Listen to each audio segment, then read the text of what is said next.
Hola, mi amigo querido, qué alegría. Mira, cómo es la vida y cómo pasa el tiempo. Esta es la última lección, lección número 13 para el 28 de junio de este año.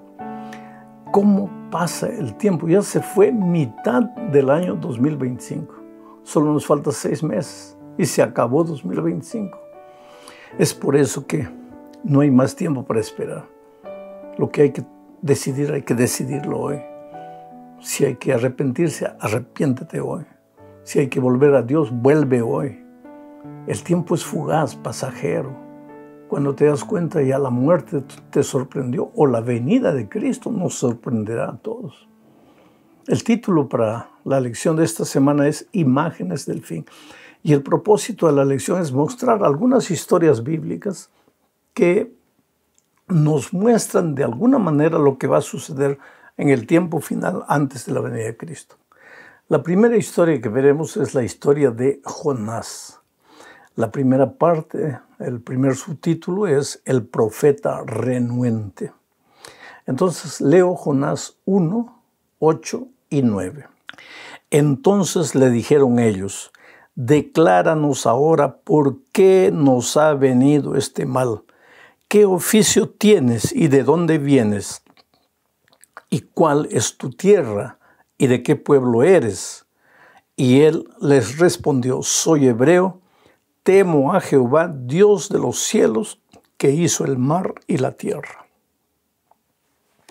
Te voy a colocar dentro del contexto de esta historia.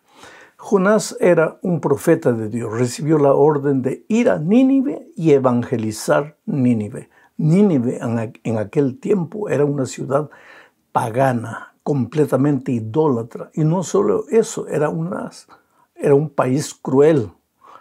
¡Ay del que cayera en las manos de Nínive! Nadie quería saber del Dios creador del cielo y de la tierra. Cada uno tenía su propio Dios. Cada uno vivía en realidad como si Dios no existiera. Porque es mejor tener un Dios de yeso, de madera o de fierro, o una idea llamada Dios, que solo como idea. Es más fácil eso porque eso no interviene en mi vida.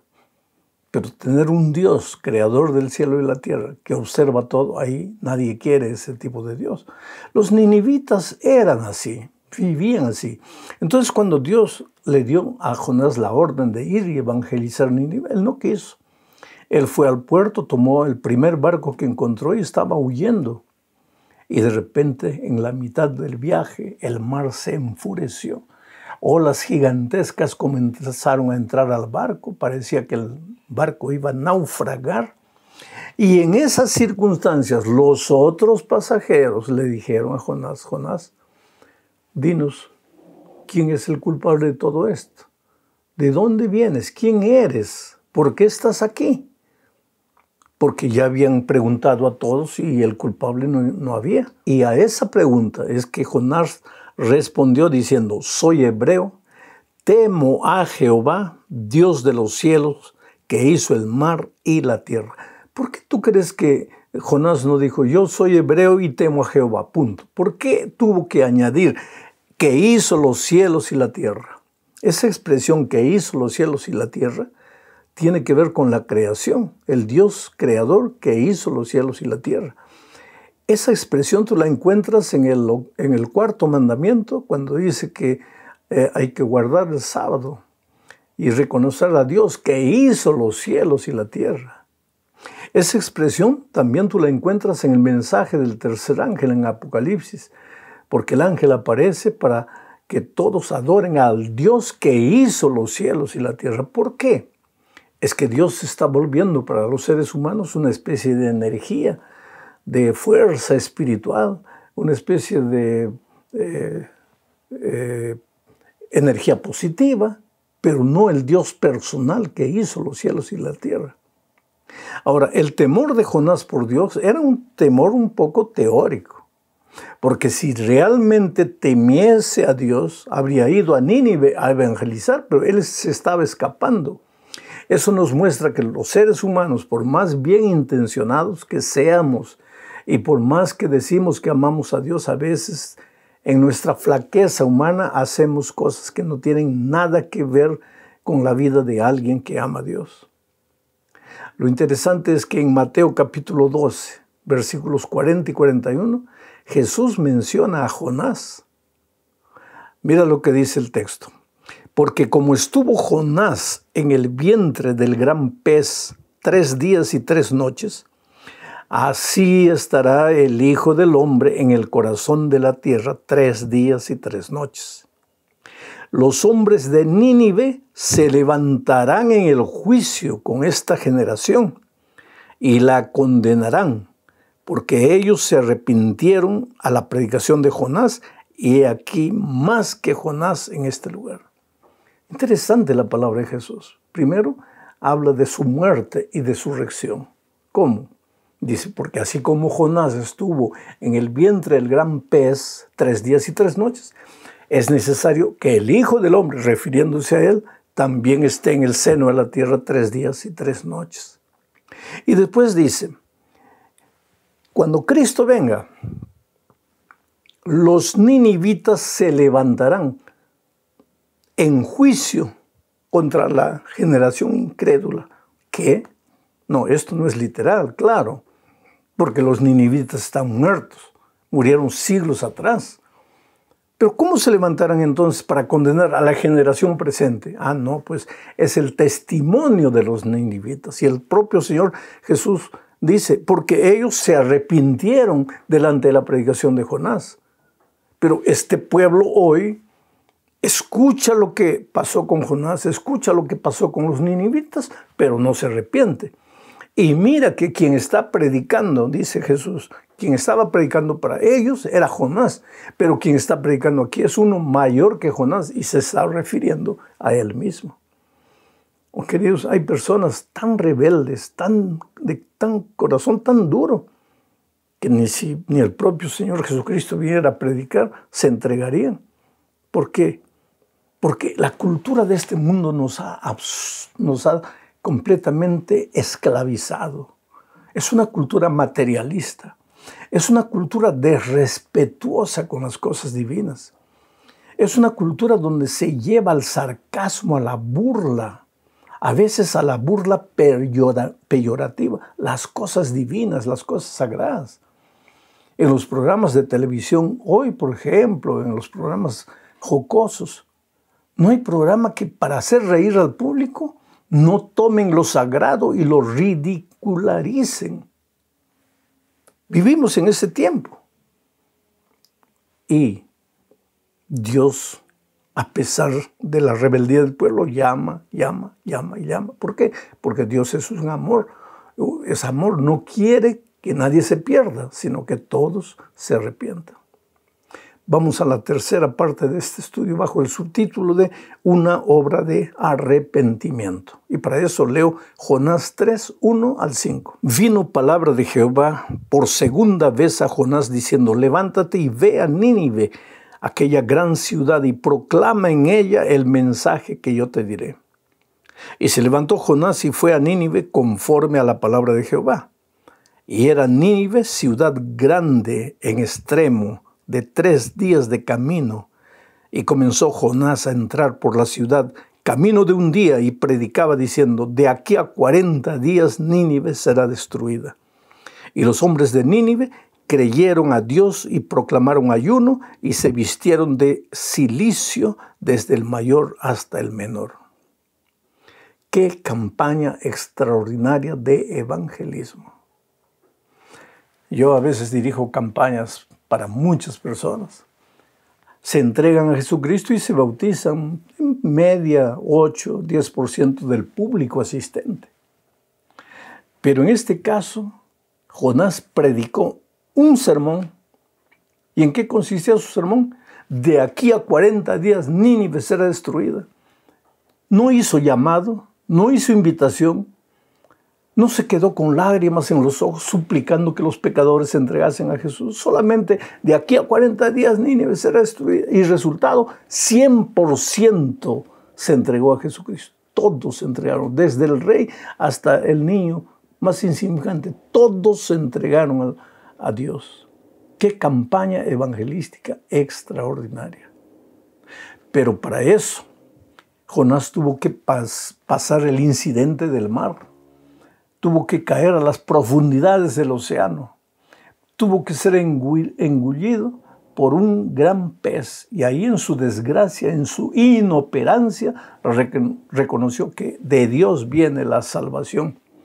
Se arrepintió y fue y cumplió con la misión. Hoy día nosotros tenemos una misión para predicar el Evangelio a esta cultura que no quiere saber nada de Dios.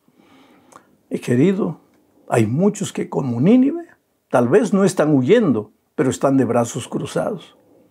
O tal vez se están escondiendo, porque el otro día, por ejemplo, yo encontré una persona que le gusta cantar y dice, no, pero yo canto. No, querido, no es solo cantar, no es solo predicar en la iglesia, es salir afuera y buscar a otras personas y traerlas al Señor Jesucristo.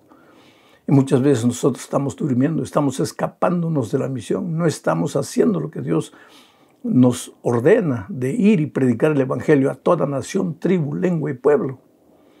Y si nosotros no cumplimos con la misión, muchas veces Dios en su infinito amor va a permitir que la propia vida nos lleve al fondo del mar, al fondo del abismo, para ahí reconocer que estamos dejando de cumplir la misión. Y entonces nos levantemos y sigamos adelante. Vamos a la tercera parte de este estudio. Ahora cambiamos de historia, porque ahora vamos a hablar de Belsasar. Belsasar era un representante del rey en Babilonia, porque el verdadero rey en ese tiempo era otro.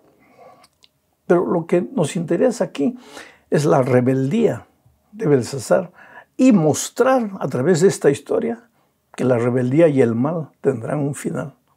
Hoy día, día de paciencia de Dios, podemos burlarnos, reírnos, hacer lo que queramos, pero llegará un momento en que todo tendrá fin. Y así fue con Belsasar. Hizo un gran banquete, una fiesta. Está bien, pues vive como quieras, haz tus instintos, sigue tus instintos. Mujeres, fiesta, bebida, en fin. Hoy día diríamos luces, sonido, droga, todo. Si eres libre, tú puedes vivir como quieras. Pero Belsasar fue un paso más adelante. Mandó traer los vasos sagrados que Nabucodonosor había traído del templo de Jerusalén.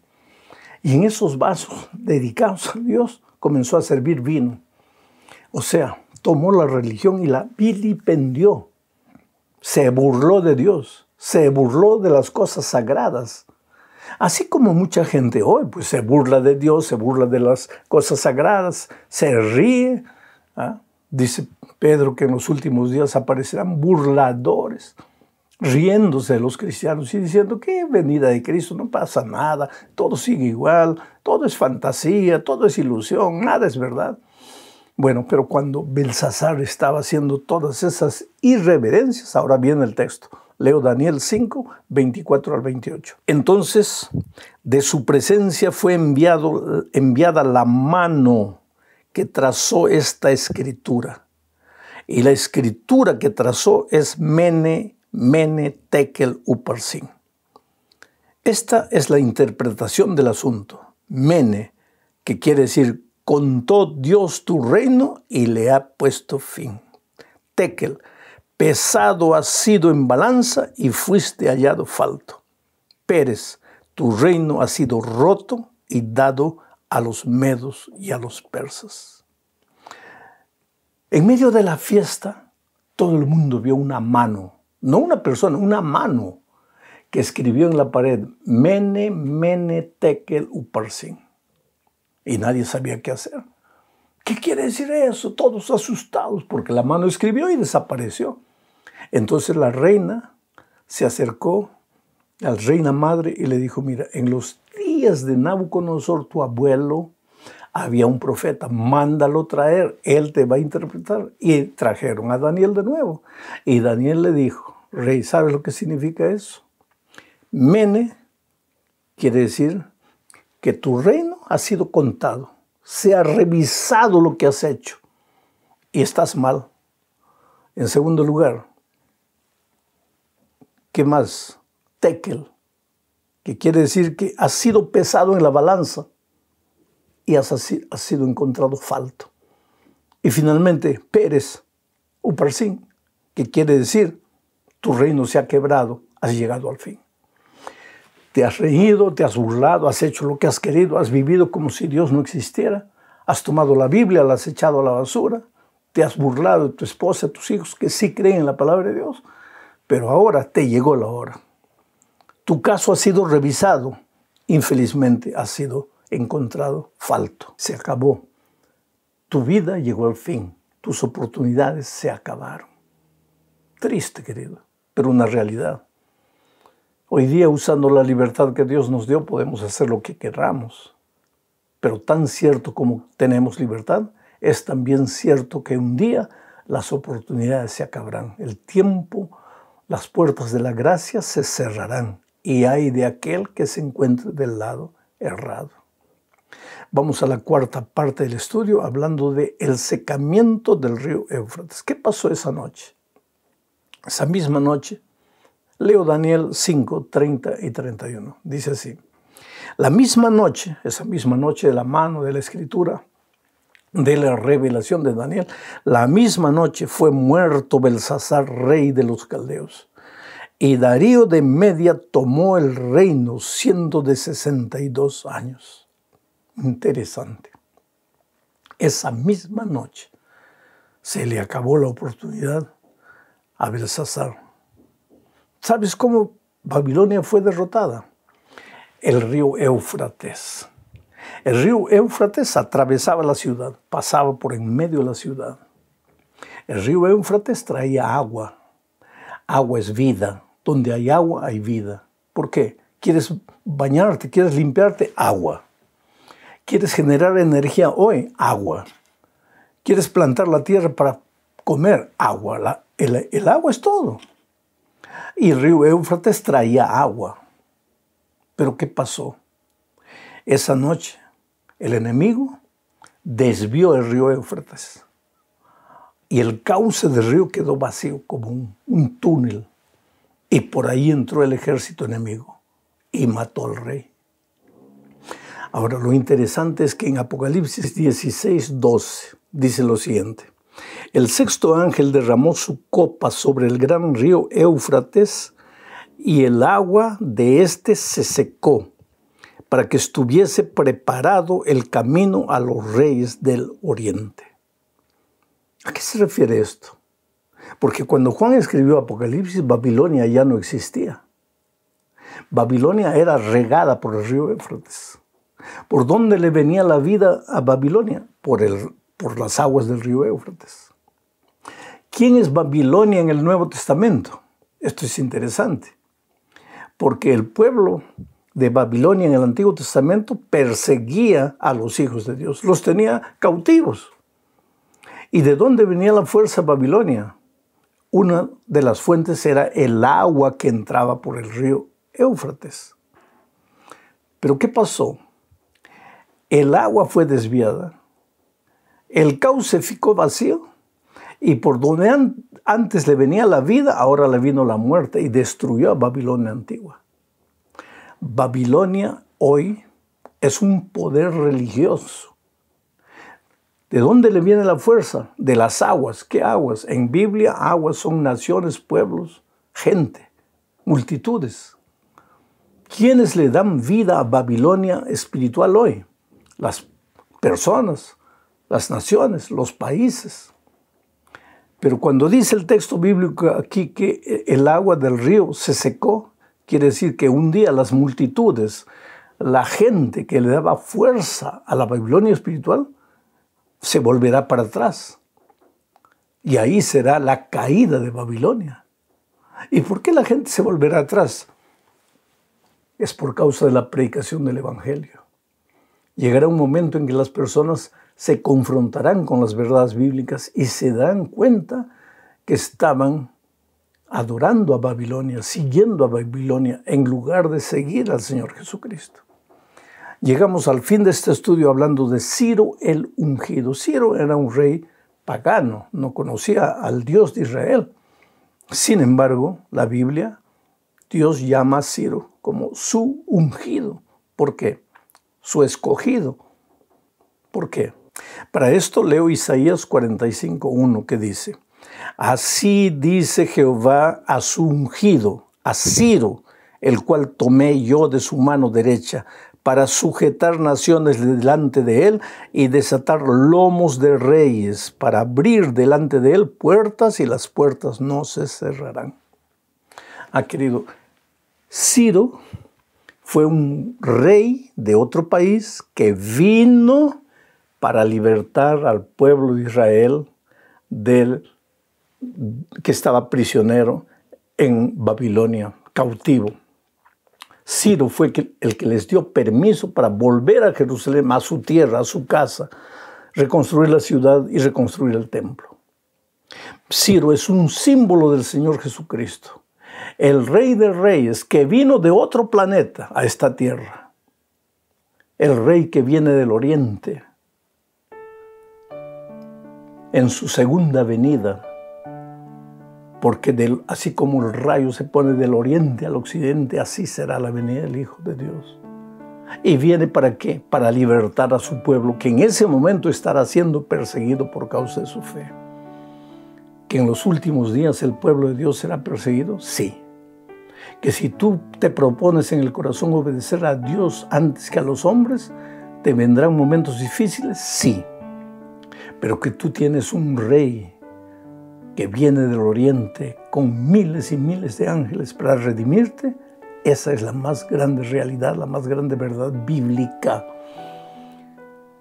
en este peregrinaje, en este mundo.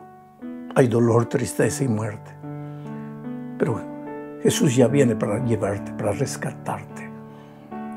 Jesús ya viene para ponerle un punto final a la historia del pecado. Entonces no te apartes de Jesús. Vive con Jesús, camina con Jesús siempre. Que Dios te bendiga ricamente. Un abrazo.